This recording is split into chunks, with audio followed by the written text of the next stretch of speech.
revoici pour un nouveau numéro de votre émission Décrypteco. Et bien voilà, pour aujourd'hui, on va parler du problématique du financement des petites entreprises en République démocratique du Congo, de difficultés que rencontrent ces entreprises-là pour évoluer dans leurs services suite au manque de financement. Pour aujourd'hui, on va savoir quelle politique que doit mettre en place le gouvernement congolais pour les accompagner. Mais également, nous allons parler du discours du président Félix Tshisekedi au 78e Assemblée générale de l'ONU.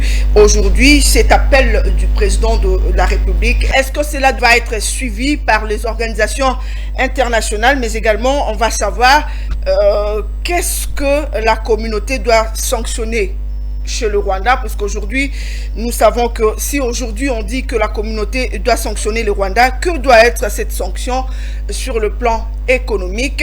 Et puis on va prendre également la question de la dépréciation du franc congolais. On va en tout cas survoler, ils sont économistes, ils vont donner leur point de vue et ensuite pour chuter avec cette question, c'est dans le cadre de la couverture santé universelle, on va parler de la gratuité de la maternité en République démocratique du Congo.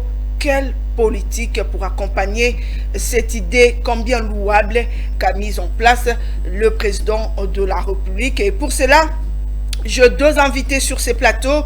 Il s'agit de M. Takizala, il est économiste des formations, mais également entrepreneur à qui nous disons bonjour et bienvenue dans Décrypteco.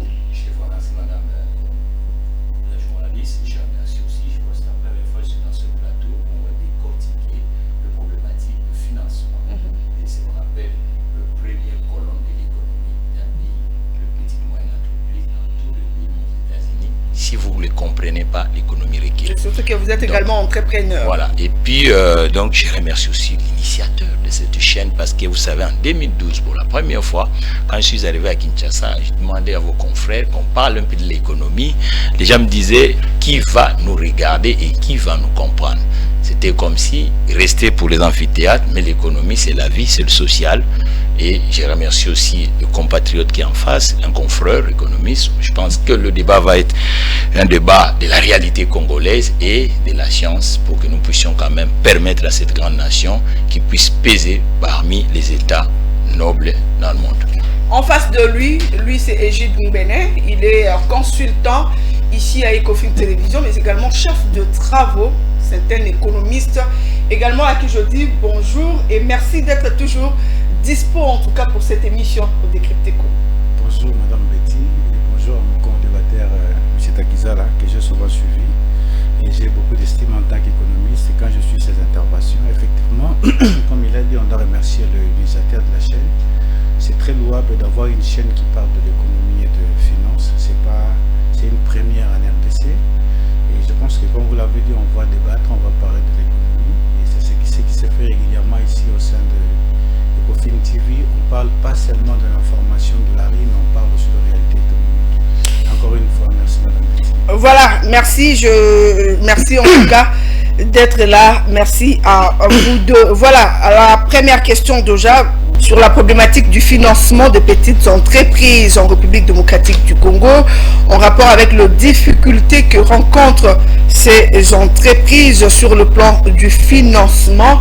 Monsieur Takizala, vous êtes également un entrepreneur. Nous supposons que vous rencontriez également ces problèmes. D'après vous, que doit faire le gouvernement congolais pour accompagner justement ces entreprises? Bon, l'accès est difficile.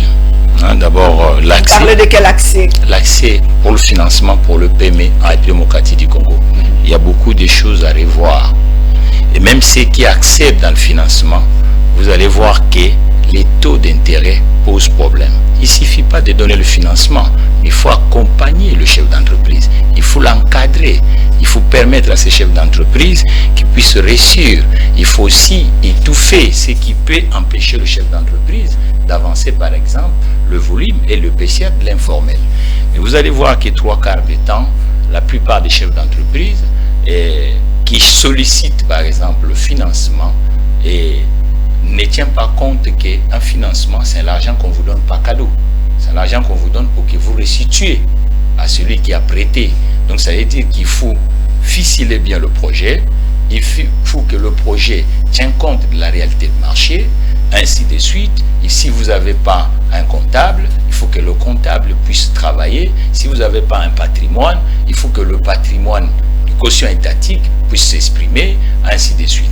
Donc du côté du gouvernement, je crois qu'on est resté pendant longtemps aujourd'hui. Il y a des dispositifs que le gouvernement a mis en place, mais ces dispositifs doivent parler d'une façon pratique. Parce que si, lorsque le PME ont l'accès de liquidité qu'on appelle crédit ou l'argent, vous allez voir que l'informel va reculer. Parce que pourquoi d'abord un PME emprunte de l'argent auprès des institutions financières? Il y a trois émissions. Première, par exemple, c'est une société qui débite par projet. L'autre, c'est une société qui existe, mais qui veut renforcer leur capacité d'agir dans le marché. Et une autre possibilité, c'est aussi, par exemple, l'outil qui travaille avec des productions sur le cas des 3/4 des entreprises qui sont dans le territoire. Et l'outil est vieillissant, la technologie change, il doit injecter pour que l'entreprise puisse développer. Donc, or, aujourd'hui, vous allez voir que même l'entreprise a un modèle économique, mais il a de plus en plus du mal, le problématique des cautions et le problématique d'étalement, madame. Vous pouvez accéder à un crédit. Je vais vous donner une petite calcul simple. Quelqu'un qui est par exemple au niveau des États-Unis d'Amérique, il prend un emprunt sur 25 ans de 150 000 $. Si on fait le calcul, vous allez voir que ce monsieur, il va rembourser le mois, admettons, 500-600 $ américains. Mais quand une histoire en démocratie du Congo, vous allez voir que quelqu'un a eu l'accès à ce crédit, mais il a 10 000 $, mais les mensualités, c'est sur 12 mois, madame.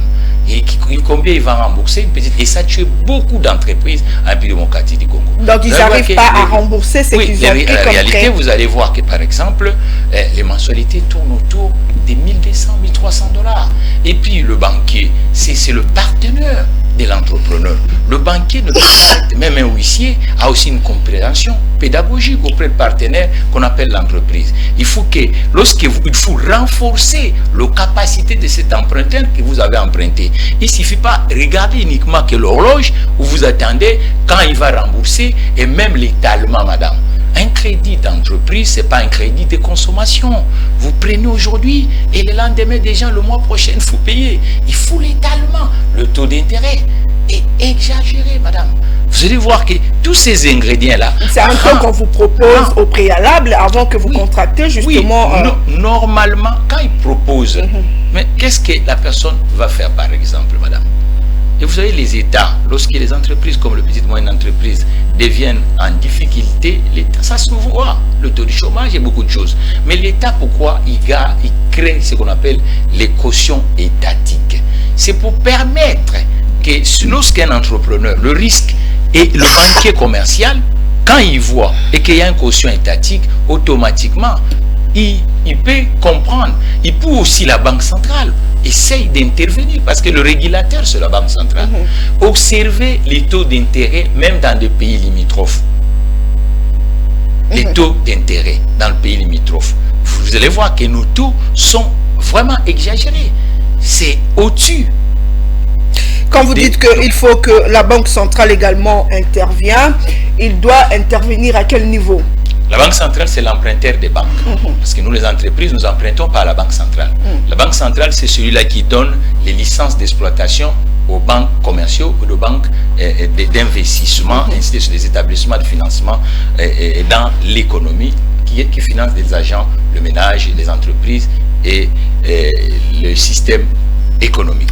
Maintenant, la Banque centrale, avant de donner par exemple les licences d'exploitation, il a des conditionnalités à poser à celui qui donne. La Banque centrale, c'est l'emprunteur. Donc, il doit également revoir lorsqu'il s'agit des intérêts. Il a un taux qu'on appelle taux directeur. Et dans tout le pays, ça existe. Donc, c'est taux directeur qui est là pour réguler les choses. C'est le taux que lui, il emprunte au marchand d'argent qu'on appelle le banquier. Et si le taux des gens de la Banque centrale, madame, est au-dessus, celui qui va emprunter va vouloir ce bénéfice, il va augmenter. Je crois qu'aujourd'hui, la Banque centrale aussi, c'est le problème, l'absence d'une épargne en démocratie du Congo. Il faut augmenter les taux des gens qui ont un compte en banque pour que le mouvement puisse se faire uniquement à l'intérieur des circuits bancaires. Mais quelqu'un ne peut pas avoir un compte en banque sans travail.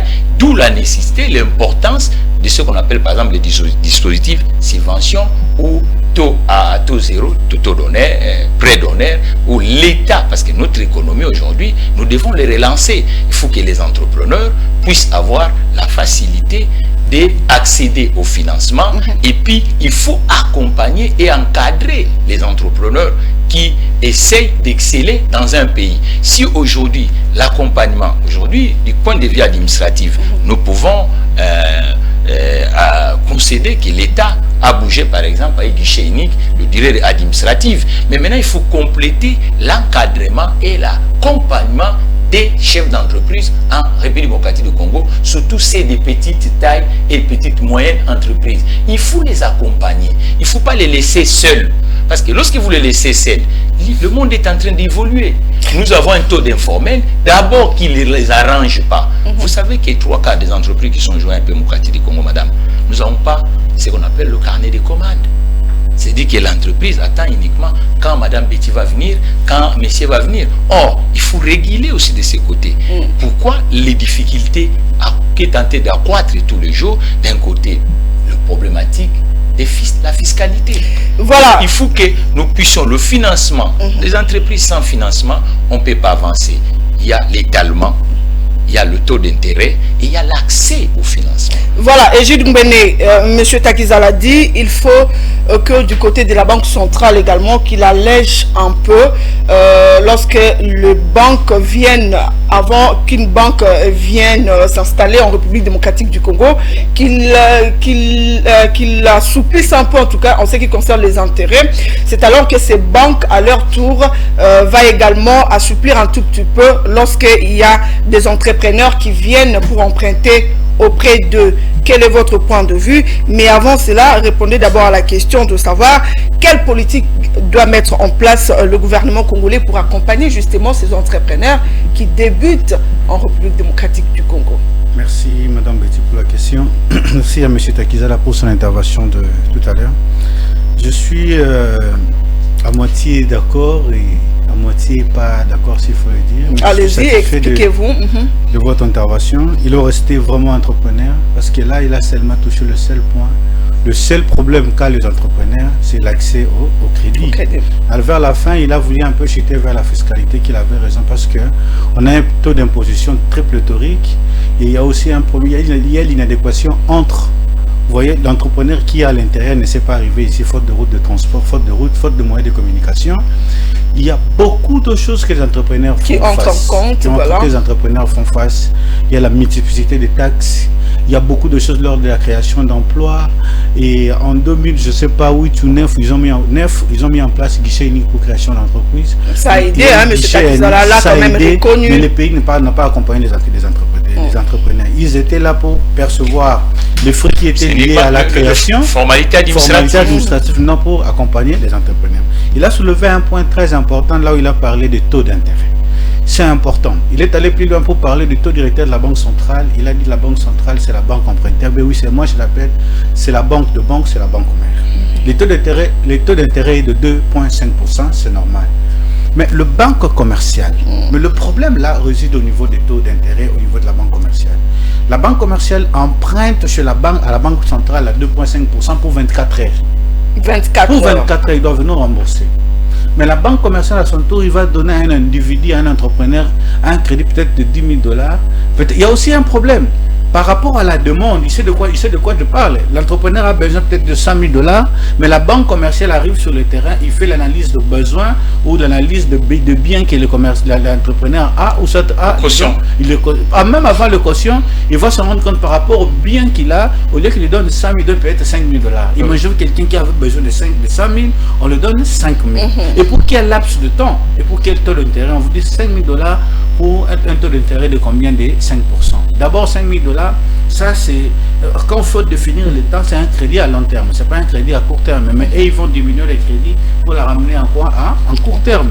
Maintenant, il a parlé de l'étalon, c'est normal. Pourquoi? Parce que vous empruntez l'argent le lundi, le 5, pour payer le lundi 5 du mois prochain, c'est impossible. Dans des pays développés, vous pouvez avoir 1 mois, 2 mois de seuil, jusqu'à ce que vous serez en mesure de rembourser. Maintenant, je reviens sur le 5%. Les 5% que les banques commerciales utilisent, que les banques commerciales parlent. Mais ce n'est pas du vrai 5% parce qu'on sait les 5% des $50 et des 500 Je me souviens encore de ce cours. Alors, je vous disais que ça prenait beaucoup de temps et par après, vous allez vous rendre compte que vous ne payez pas que le 5%. Vous payez 36%, ce qu'on appelle l'annuité. L'annuité est perpétuelle, elle est continue. Vous allez payer 36%. Oui. Or, en réalité. En réalité, c'est parce que vous prenez $500, excusez-moi que je parle de dollars, vous allez payer 750 ou $725. C'est 50% du crédit que vous payez. Mais imaginez-vous, une maman, un entrepreneur qui vient à peine de commencer ses activités, il doit dépenser au moins, je prends le cas de $250 de plus en moins de 8 mois. Il gagne combien par jour? Aussi longtemps qu'il a des charges. Il a le loyer, il a l'agent qui doit payer, il a les agents qui doivent payer. Les manger d'ailleurs de chaque jour, ça pèse en tout cas. Maintenant, la politique que l'État doit mettre en place. Là, je reviens maintenant au niveau de l'Assemblée nationale. Parce qu'au niveau de la Banque centrale, ça peut être difficile que la dame qui est là à la Banque centrale, soit le monsieur, essaie un peu de réglementer, parce qu'il y a eu beaucoup de choses là-bas. Mais au niveau de députés qui sont les élites de la nation, les élites du peuple, ils voient comment le peuple croupisse, comment déjà les secteurs informels, parce que vous savez que les secteurs informels peuvent développer le pays, vous savez. Mais allez dans les frontières, vous allez voir ce qui se passe. Mais les députés ne font absolument rien. Il y a une petite chose qui peut réglementer. Il suffit de se réunir en commission, de voter une loi, de mettre en place une loi qui dit que le taux d'intérêt au niveau de la banque commerciale doit être revu comment à la baisse. Est-ce que ça sera facile? C'est facile. Mais comment ça se fait ailleurs? Vous connaissez, il y a un centre hospitalier que j'étais son nom. Mais ça a été construit ici en RDC par le financement venant de la France. 1% par an. 1% par an. Mais je vous dis vrai. 1% l'an. Mais c'est ici en RDC 5%, quand vous calculez c'est 36%, c'est 32%. Ils vont mettre en place les annuités. C'est ce qui dit l'économiste, il comprend de quoi je parle des annuités. Ça, c'est le cas. Et puis, il y a un autre problème, M. Takizala, dans ce que vous avez dit. Il ne faut pas oublier le système éducatif congolais. Oui. C'est un système belge qui est basé sur le patronat. On vous envoie à l'université pour que vous deveniez chef d'entreprise, vous devenez patron.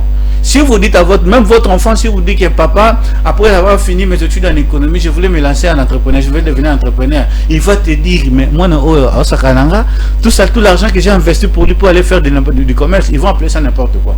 Ce système, c'est ça qui pose problème à notre pays. C'est-à-dire comment? Si on veut relancer le système d'entrepreneuriat, il y a des problèmes qu'on doit résoudre dans un premier temps. Et puis, il faut aussi qu'on change. Quels sont ces problèmes-là jusque-là, justement? Le plus grand problème, c'est le changement du système éducatif. D'abord, il faut diminuer le taux d'imposition. Il y a trop de taxes. Mais demandez aux entrepreneurs combien de gens passent par jour pour leur prélever l'argent. 300 francs, 5000 francs, $20, $10. C'est beaucoup d'argent qui passe prendre. Il faut diminuer le taux d'imposition, diminuer les taxes et diminuer les tracasseries au niveau de l'administration. Il y a trop de tracasseries administratives. Il y a combien de services qui passent? Services d'habitat, services de PME, services d'ITPR. Il y a plusieurs services qui passent pendant la journée. Il faut diminuer tous ces tracasseries. Donc, l'État doit mettre en place une politique du développement dans le système de financement. Il doit réfléchir comment diminuer les taxes, comment réduire le taux d'imposition. Il doit travailler avec les directeurs de la banque commerciale, de différentes banques commerciales, pour qu'on revoie un peu le taux d'intérêt à la baisse. Parce que je prends un cas. Voici ce qui se passe. Excusez-moi. Pour revoir justement le taux d'intérêt à la baisse, est-ce qu'il faut commencer par la banque centrale, puisque M. Takizala venait également de le soulever, et puis redescendre aux banques commerciales, ou comment est-ce que ça va se passer? Allez-y. Vous partez chercher l'argent à la banque, dans une banque privée, ou soit dans une banque commerciale. Le banquier vous pose la question si vous êtes juriste ou pas. Je ne sais pas si je me trompe. Si vous lui dites que je suis juriste, ils ne vont pas vous donner cet argent. Mais pourquoi pas? Si vous dites que vous êtes militaire, parce qu'il sait que vous avez des notions de droit et vous connaissez ce que c'est quand on emprunte, comment on doit payer. Mais si vous dites que non, moi je suis patati patata, je suis un entrepreneur, je n'ai pas fait de bonnes études, ils vont vous donner l'argent. À la fin, ils vont vous traquer. Mais il a soulevé la problématique des cautions. Quelqu'un qui prend 5 000, on vient prendre une parcelle qui coûte 20 000. C'est pour vendre et enlever les argent. C'est parce qu'il sait si à la fin, la personne ne s'est pas remboursée le crédit, ils savent qu'ils vont mettre la parcelle en vente pour récupérer. Quelle intention? Moi je dis que les banques commerciales en RDC sont venues pour appauvrir le Congolais. en complicité avec la banque commerciale, avec la banque centrale. Parce que c'est la banque centrale qui est la banque mère, c'est la maman. Dans un pays seigneur comme la RDC, nous avons notre propre monnaie, donc la banque centrale doit avoir une ligne de conduite vis-à-vis de banques commerciales. Il devait leur dire ceci. Vous venez chez moi, vous approvisionnez. Pourquoi? Parce que toutes les banques centrales toutes les banques commerciales mettent leur argent et perdent leur argent à la banque centrale. Et vous venez chez moi pour vous... Moi, je vous donne un crédit de 2,5% comme taux directeur. Vous voyez un peu. Et vous, à votre tour, vous donnez 5% pour combien de temps? Soit. Si la banque commerciale peut nous donner à 3%. Est-ce que par là, nous pouvons parler de la faiblesse du gouvernement lorsque nous voyons la Banque centrale qui n'arrive pas justement à réguler ces secteurs-là? Est-ce qu'on peut parler aujourd'hui de la faiblesse du gouvernement congolais? Est-ce qu'on peut parler bien? On voit la faiblesse du gouvernement. On allait parler si ce n'était pas visible. Mais il y a l'incapacité. Il y a la capacité de notre gouvernement dans ces secteurs. Vous savez que le secteur financier fait partie du 3 ou 4e secteur qui contribue à l'économie congolaise. Vous êtes économiste, qu'est-ce que vous proposez justement pour réguler justement tous ces problèmes qui handicapent justement l'avancement de nos petites entreprises? En économie, on dit trop d'impôts fait quoi? Tu l'impôt. Trop de taxes. On doit revoir les taxes à la baisse. On doit diminuer les tracasseries administratives. On doit revoir aussi à la baisse les taux d'intérêt au niveau de banques commerciales. Mais là, je pense que le gouverneur, soit la directrice de la banque centrale est mieux placée pour convoquer, parce que les banquiers se réunissent à l'association de cadres et l'association de banques commerciales. Il peut convoquer les différents PDG, parler avec qui à la fin au niveau de l'Assemblée nationale, il peut voter une loi qui fait qu'on revoit un peu le taux d'intérêt à la baisse. Parce que même le logiciel qu'il utilise pour calculer les taux d'intérêt, les commerçants ne le savent pas. L'entrepreneur ne le connaît pas. Voilà, M. Takizala, êtes-vous d'accord avec M. Egide lorsqu'il propose, avec ses propositions faites vis-à-vis du gouvernement pour réguler une fois pour toutes ces secteurs? Bon, madame, le banquier, ça doit être le copain du commerçant, dans le sens qu'ils produisent ensemble. Personne ne peut dire qu'il est supérieur à l'autre. Parce que l'argent que le banquier prête, c'est l'argent des autres aussi. Les déposants, les groupes d'intérêt économiques. Et c'est lui aussi qui commerce, qui a une activité, modèle économique. C'est lui qui le permet que cet argent puisse un peu être fortifié. Mais les grandes ambiguïtés ici, c'est quoi? Vous avez un banquier qui devait être votre copain, mais lui, là, il voit que l'argent. Admettons les signes de la nature, catastrophe naturelle. Si vous passez sur le 12e rue actuellement, l'État est en train de construire la route. Mais on dit l'histoire, madame, la route est devant les activités économiques, du côté privé. Et les assurances, on les a fait pourquoi? Mais l'État doit fonctionner pour comprendre les petites moyennes entreprises. Vous allez voir, là où il y a notre activité 12e rue, madame, ça semble à une ville déjà abandonnée. Et on voit qu'un pelleteuse qui arrive, et sans même alerter les activités économiques. Mais mettons ces marchands-là qui sont dans ces tronçons, ça fait déjà presque un mois. Ils n'ont pas été avertis. Ni avertis, mais ils ont le banquier qui voit que la fin du mois. Or, l'État stratège avec des politiques économiques pour comprendre le financement, les secteurs privés, il doit demander aux banquiers que vous voyez dans ces points-là, il y a des activités. S'il y avait des mensualités à payer, il faut faire l'État avancer la date. Il faut attendre, on gèle un peu parce qu'il y a une activité qui est en train de se passer là-bas. Mais Ronnie, l'histoire, ce n'est pas le cas. Vous allez voir que toutes les activités qui étaient dans le coin, si le chiffre n'est pas rentré, et vous risquez, ce que mon compatriote est en train de dire, on voit la maison de quelqu'un fermée. Or, le banquier, même la personne l'alerte avec tout ça en disant, regardez, moi, c'est ici que ça doit rentrer. Et allons-y ensemble parce que vous avez risqué ensemble. Celui qui est venu avec l'idée. Donc, mais le banquier n'a pas la... Et puis, le respect. Il n'y a pas de respect. C'est-à-dire que la plupart des employés de banque, la façon qu'ils affichent par rapport aux petites et moyennes entreprises, c'est comme si ces gens-là sont des moins que rien. Ils viennent à des heures. Normalement, vous avez emprunté, même si quelqu'un a un statut juridique qu'on appelle établissement, mais c'est une entreprise. Ça, ce sont des formes juridiques.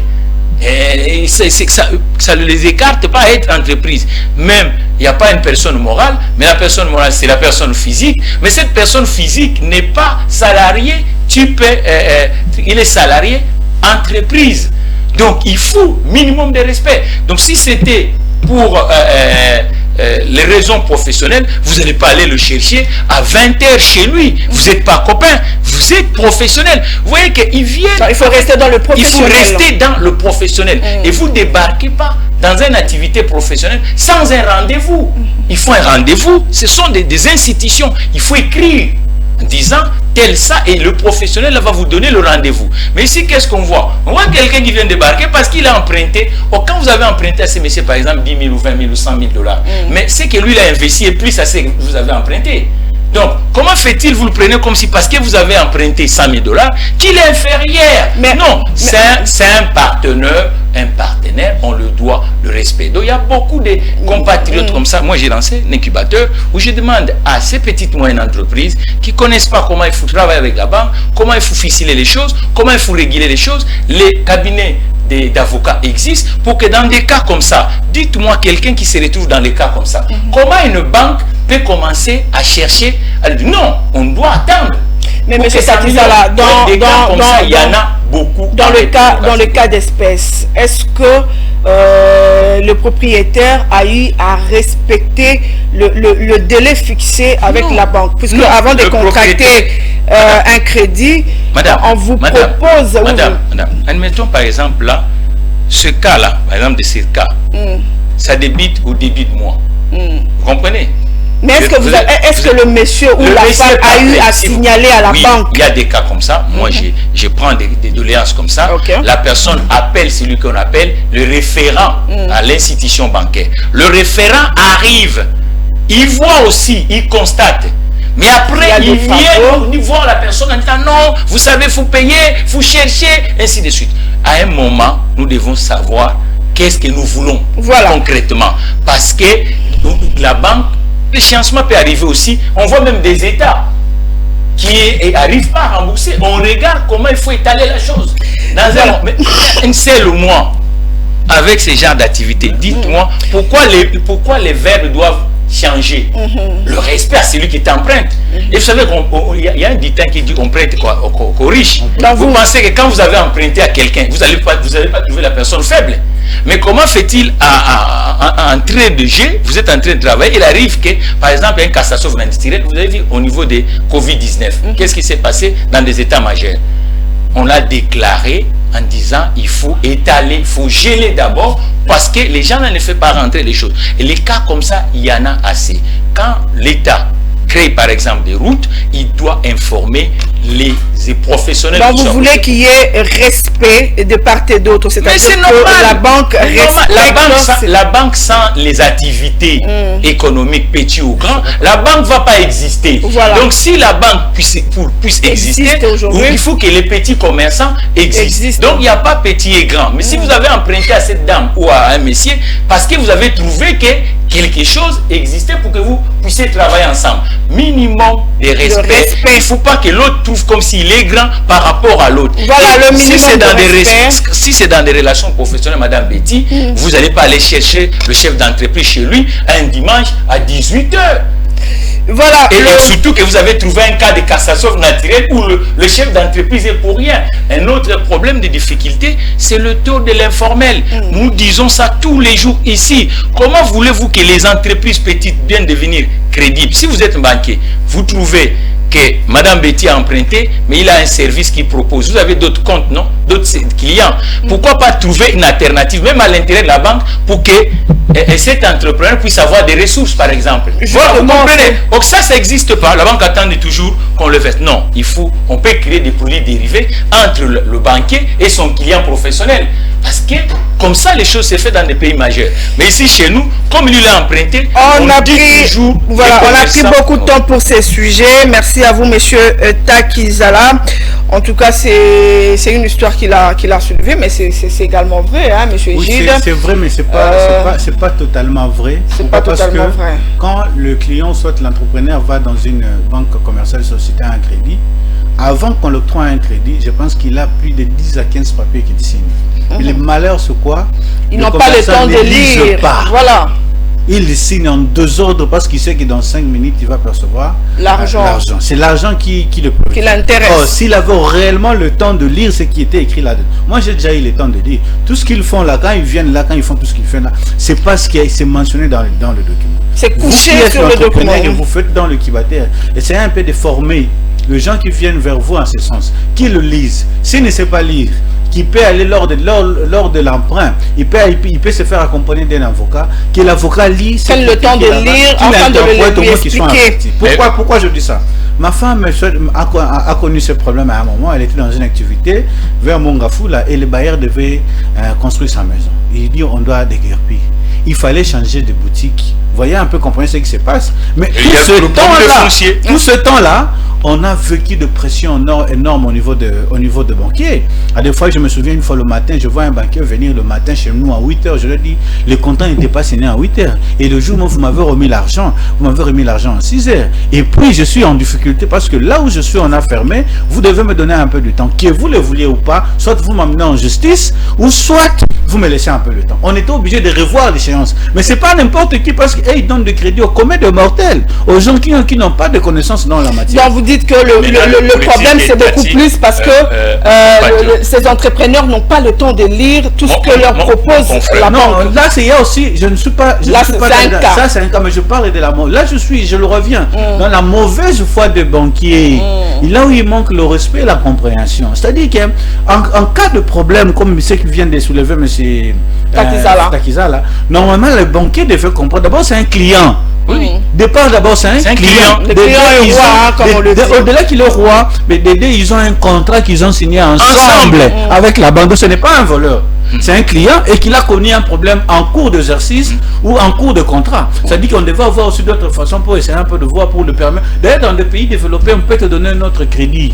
Pour vous dire, comme vous avez des problèmes, prenez cet argent, allez trouver une maison rapidement et puis on va raccorder les champs. Mais c'est pas en RDC. En RDC, c'est la torture, c'est l'appauvrissement de Congolais. Donc, le ministre en charge de ce secteur, si c'est le gouverneur de la Banque centrale qui essaie un peu de réguler ou soit de réglementer ce secteur.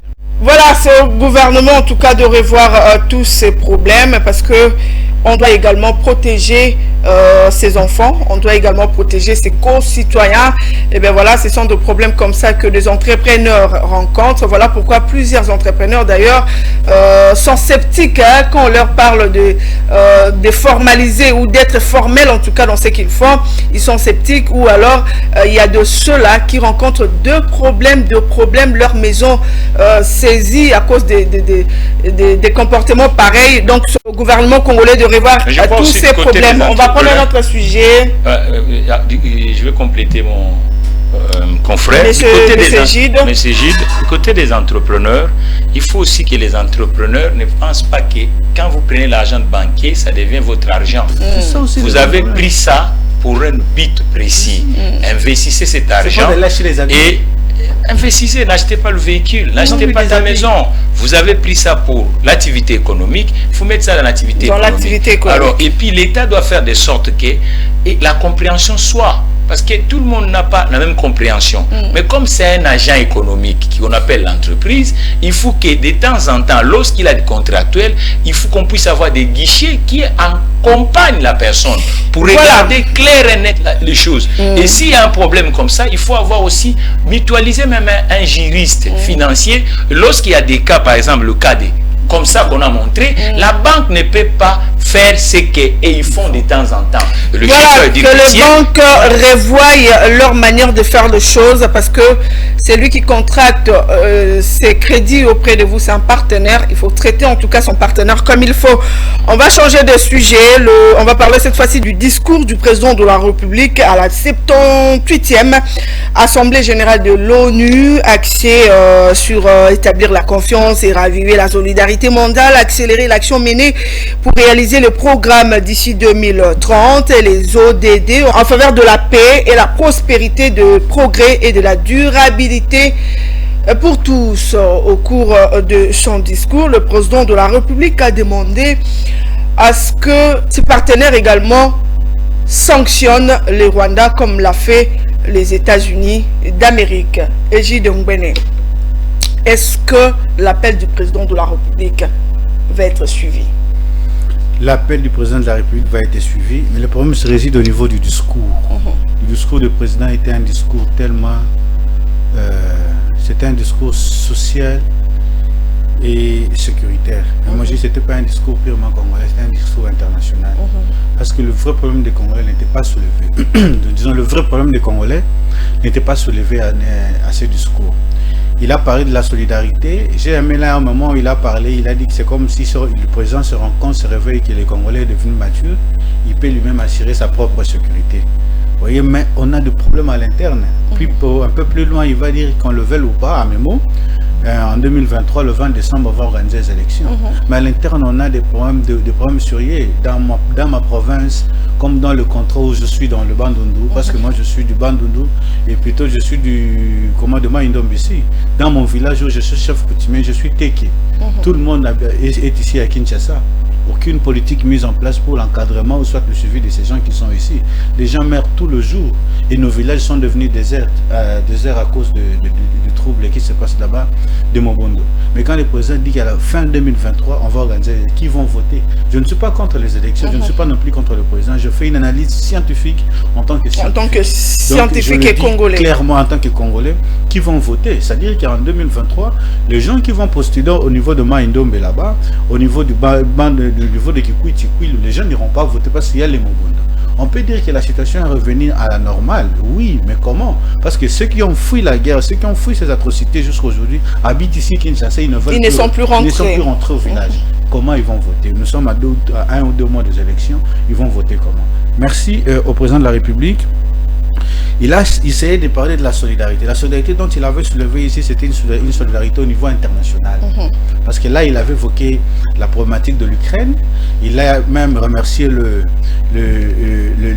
communauté internationale après le tremblement de terre qui s'est passé au Maroc. Ils se sont rendus rapidement. Mais à l'est de ce pays, il y a des problèmes sérieux où nous avons les troupes de MONUSCO jusqu'à aujourd'hui. Heureusement, dans son discours, il a soulevé que les troupes de MONUSCO, l'ONU puisse retirer les troupes de MONUSCO en RDC. Mais la solidarité, c'est à quel niveau dont il fait allusion?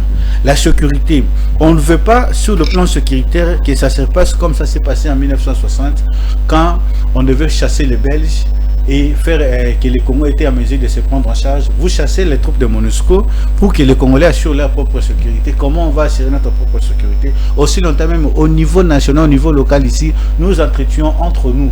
Donc ils doivent bien réfléchir quand il dit que les Congolais sont matures, sont à mesure d'assurer leur propre sécurité. Et ils doivent très bien réfléchir. Par là, vous voulez dire quoi? Est-ce qu'on doit continuer avec cette force de la MONUSCO qui d'ailleurs n'aide pratiquement pas nos forces armées? D'après vous, vous pensez qu'on ne peut pas leur faire partir comme ça? Ça a pris quand même du temps. Je ne demande pas qu'on continue avec la force de MONUSCO après plus de 20 ou quelques années. Mais lorsque vous dites qu'il faut réfléchir... Il faut réfléchir, la Russie est là. La Russie est là, la Russie est mieux placée pour sécuriser certains pays africains. Mais pourquoi il a peur d'aller chercher la sécurité en Russie? MONUSCO est corrompu avec le Rwanda, MONUSCO est corrompu avec la France, MONUSCO est corrompu avec même les États-Unis est corrompu pour la problématique de la RDC. Mais la Russie est là, il n'a qu'à traverser. Pourquoi il a peur? Voilà, Madjeta Kizala, vous pensez qu'avec l'appel du président de la République, le partenaire international peuvent suivre, c'est-à-dire emboîter le pas qu'a exploité les États-Unis d'Amérique en sanctionnant justement le Rwanda? Moi, je pense qu'il faut faire une organisation d'abord à l'interne. En République démocratique du Congo, nous devons monter une dose d'organisation. Nous ne devons pas gaspiller les atouts que nous avons. Nous devons canaliser nos gestes. C'est en canalisant nos gestes, nous sommes un pays avec 65% des gens. Et si nous canalisons nos gestes, tous ces partenaires à l'international vont trouver leurs intérêts dans les atouts économiques. Il ne faut pas que les atouts restent uniquement du point de vue potentiel. Voilà les 5 membres permanents au niveau des Nations Unies, l'organisation créée en 1945, ce sont des gens économiquement, ils sont des gens à des niveaux où, ainsi de suite. Mais aujourd'hui, je crois que le président Tshisekedi, ce qu'il a évoqué par exemple, ce qui se passe pendant presque 3 décennies au niveau de l'Est, ça c'est pas, personne ne peut l'ignorer en démocratie du Congo. Tout le monde est au courant que presque depuis les années 90, nous sommes occupés. D'où l'importance, nous avons 26 provinces administrativement parlant. Je crois qu'il y en a des où les problèmes sont vraiment majeurs, on voit qu'occupés, mais les 24 qui restent, nous devons mettre tous les Congolais qui sont dans le 24 au travail pour que nous puissions avoir ce qu'on appelle l'effort de guerre. Je demanderai au gouvernement de baisser par exemple les grands salaires pour que nous puissions maintenant financer les autres compartiments de la République, parce que l'administration en a besoin de l'argent. Nous avons parlé de le premier sujet, le financement et l'hébergement par exemple professionnel des entreprises. Parmi des déficits dans la République démocratique du Congo, c'est pas normal qu'on veut cautionner le développement des entreprises dans un territoire, mais un PME, il n'y a pas, c'est une politique de construire à la République démocratique du Congo les pépinières d'entreprises, les incubateurs et les zones où l'État. Aujourd'hui, il y a une philosophie des zones industrielles spécialisées. Vous voyez qu'il fallait mettre plus d'argent là à l'intérieur et que ces logements pouvaient être subventionnés pour que les chefs d'entreprise qui sont à la République démocratique du Congo puissent avoir des endroits, le stade des martyrs, tous ces enclos-là, au lieu que ça reste comme ça. Il faut créer même le pépinière d'entreprise aux alentours du stade des 20 mai pour que nous puissions avoir l'hébergement professionnel subventionné au niveau de la République démocratique du Congo. Je crois qu'il a dit à les Nations Unies, mais je dirais au président de la République, il souhaite de rencontrer les professionnels de l'entreprise au mois d'octobre.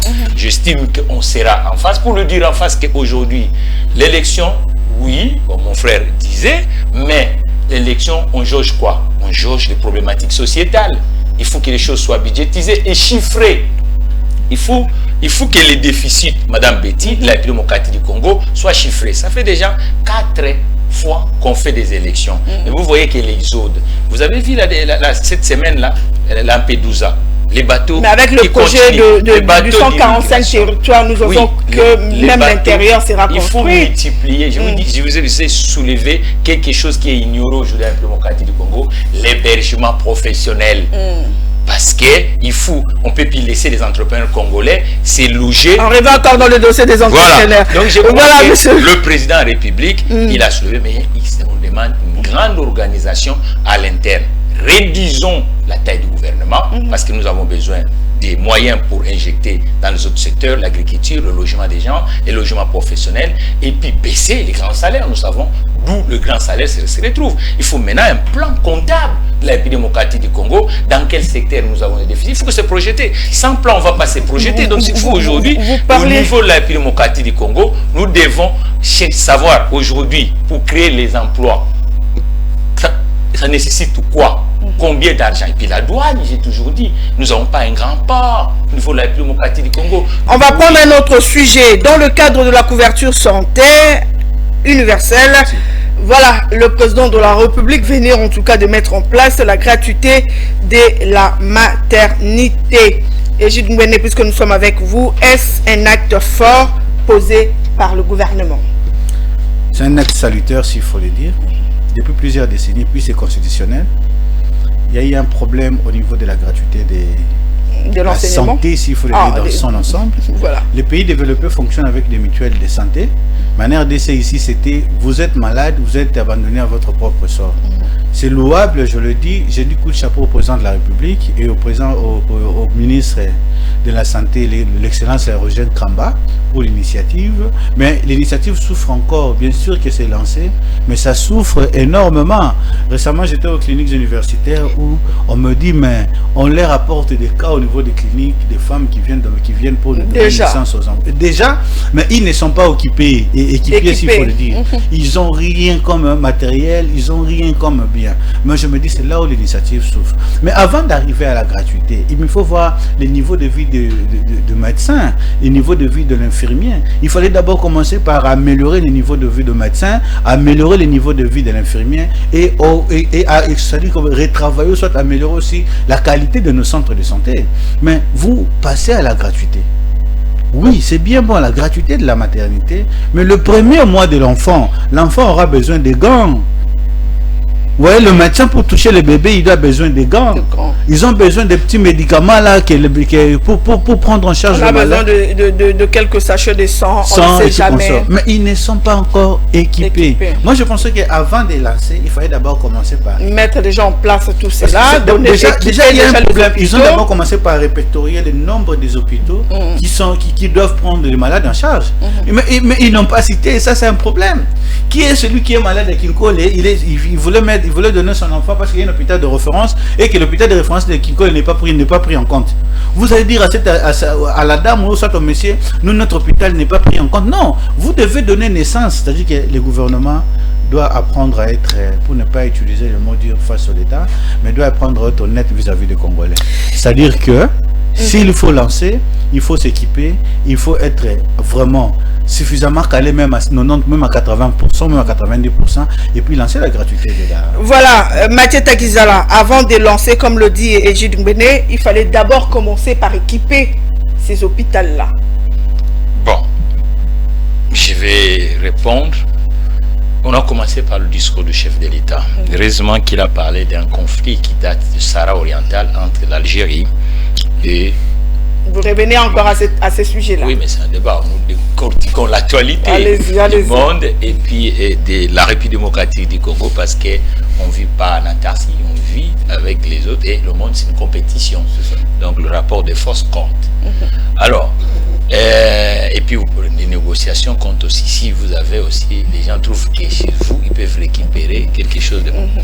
Alors, le monde d'intérêt. Donc, alors, le président Tshisekedi a soulevé le problème de conflit du Sahara oriental. Mais le Mohamed VI, un monarque que j'admire beaucoup comme gestionnaire, il arrive. Avant que Mohamed VI arrive au niveau de la République, le royaume Maroc chérifien, qu'est-ce qu'il va faire? Je vais revenir. Je cite d'avoir des problèmes. Je cite et je vais allez-y, vite, s'il vous plaît. Alors, qu'est-ce qu'il fait? Il va bâtir, mais il a un conflit. On construit des ports, on fait les sortes, les améliorations, les réformes, on permet que l'écosystème s'installe. Revenons à ce sujet, parce que là, c'était une parenthèse. Là, il était en train de me répondre. Alors, il ne peut pas d'accord avec ma réponse. Alors, je vous comprends. Non. Voilà, allez, mais nous construisons. Non, alors... Allez, il fallait commencer par équiper. Je vous comprends. Les hôpitaux avant... Maintenant, vous voyez, par exemple, le problème des couvertures pour le système de santé. Dans tout le pays du monde, il faut avoir là où vous allez tirer des ressources. Normalement, le système de social, retraite, accident maladie, couverture santé, formation professionnelle, formation continue, formation universitaire, repose par des actifs. C'est-à-dire quand on paye quelqu'un un bulletin de paye, vous allez voir qu'on tire. La vie, c'est une ristourne. Aujourd'hui, si nous voulons vraiment, on ne peut pas subventionner tout le monde. Ça sera extrêmement difficile. On subventionne une couche qui est faible. On dit, voilà, les foyers modestes. Donc, le cas de la République démocratique du Congo, tout le monde est modeste. Ça nous coûtera extrêmement cher. Je crois qu'aujourd'hui, nous devons chercher vite fait à faire de sorte que les Congolais eux-mêmes deviennent en mesure de faire. Et ceux qui seront faibles, le maillon faible de la société, les autres qui sont actifs peuvent subventionner. Il faut, en économie, ça ne triche pas. Il faut avoir d'où vous allez tirer des ressources. Et les ressources des systèmes sociaux ont toujours été la cotisation et la contribution des actifs. Or, pour des actifs aujourd'hui qui soient professionnels et particuliers, nous avons des nombres qui sont faibles. D'où l'importance de créer des dispositifs pour permettre à l'informel de regagner la formalité des choses. Et quand l'informel va devenir la formalité, nous allons avoir plus de gens qui sont cotisants et ceux qui seront faibles dans la société. Madame, on peut maintenant les subventionner. On voit qu'il y a une nécessité. Oui, l'idée est bonne. Maintenant, il faut chercher comment on va tirer des moyens. Mais pour tirer des moyens, il faut augmenter le nombre d'actifs dans le territoire. Donc maintenant, il faut réorganiser du point de vue social. Voilà, il faut réorganiser les choses. Voilà, il faut réorganiser les choses sur le plan social. C'est avec ces mots que nous bouclons cette émission de Décrypteco de ces jours. Nous avions parlé du problématique du financement des petites entreprises en République démocratique du Congo, de difficultés de ces entreprises à évoluer dans leurs services suite au manque de financement. Quelle politique doit mettre en place le gouvernement pour les accompagner? Mes invités ont donné leur voix par rapport à cette question, mais également on a évoqué le discours du président de la République à la 78e Assemblée générale de l'ONU. Est-ce que l'appel qu'a fait le président de la République, cela sera suivi? Mais également si aujourd'hui Il faut que la communauté internationale puisse frapper économiquement le Rwanda, où cette communauté doit commencer. Et puis on a chuté avec, dans le cadre de la couverture santé, on a parlé de la gratuité de la maternité.